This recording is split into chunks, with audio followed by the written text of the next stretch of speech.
Shalom Bapak Ibu, Saudara yang terkasih dalam Tuhan. Pada pagi hari ini saya akan melihat bagaimana Nehemia membangun kembali tembok Yerusalem. Kita semua sudah tahu ceritanya, namun saya akan mengulang sedikit supaya kita direview ulang, karena gereja kita juga baru membangun, makanya saya pakai kostum tukang mau membangun gitu.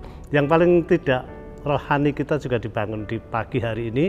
Kita mulai berdoa. Kenapa demikian? Karena Nehemia juga ketika ditanya sama raja, kowe sakjane pengen apa to kok rupamu iki njel kutrut, ya orang Jawa muram gitu. Nehemia tidak langsung meminta ini itu, tapi dia berdoa dulu. Saya akan berdoa dan dia mengutamakan Tuhan. Jadi Nehemia berdoa dan puasa, minta hikmat yang dari Tuhan, petunjuk apa untuk membangun tembok yang sudah runtuh, karena dia dapat pemberitahuan dari Ezra bahwa tembok nenek moyangnya sudah runtuh.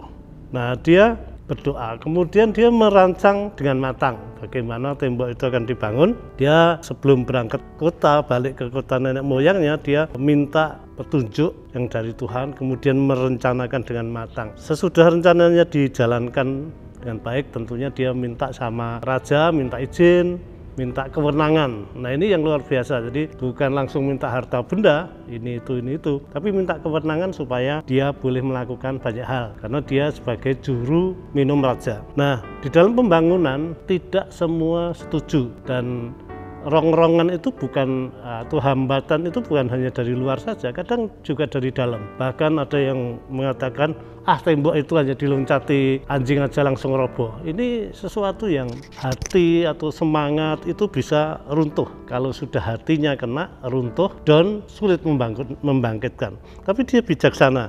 Ya, orang yang menghasut, orang yang melaporkan laporan palsu, melemahkan semangat para pekerja yang sedang giat. Namun Nehemia tidak langsung panas hati. Ia memilih diam dan melaksanakan pekerjaannya dengan bijaksana. Nah, ini yang kadang kita harus merasa bijak untuk melakukan beberapa rencana yang sudah kita lakukan.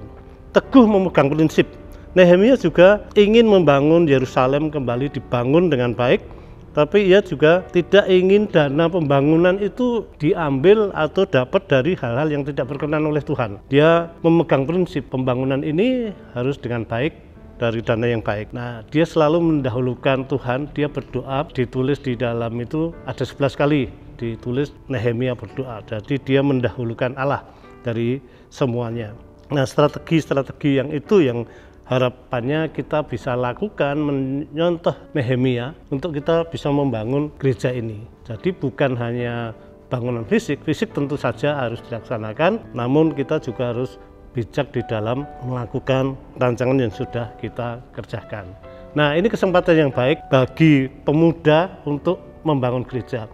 Yang muda yang membangun gereja, kemudian yang tua juga yang membangun gereja. Jadi mari Bapak Ibu sekalian, kita siapkan hati kerja nyata membangun gereja. Iman kita laksanakan, iman kita wujudkan supaya gereja bisa terbangun dengan baik. Saya rasa itu Bapak Ibu yang terkasih dalam Tuhan, kita bisa melakukan banyak hal dari apa yang kita punya. Bapak Ibu bisa ke belakang berdoa, menyalami para tukang di siang hari atau di pagi hari. Syukur-syukur ada lemper, ada apa untuk sarapan tukang. Ini sudah sesuatu yang baik, tidak harus uang yang banyak. Kita datang berlutut, memegang besi, mendoakan supaya pilarnya kokoh dan lain-lain. Banyak hal yang bisa kita lakukan. Terima kasih, mari kita berdoa. Bapa Surgawi, kami bersyukur Engkau memberi kesempatan kepada kami untuk membangun gereja-Mu.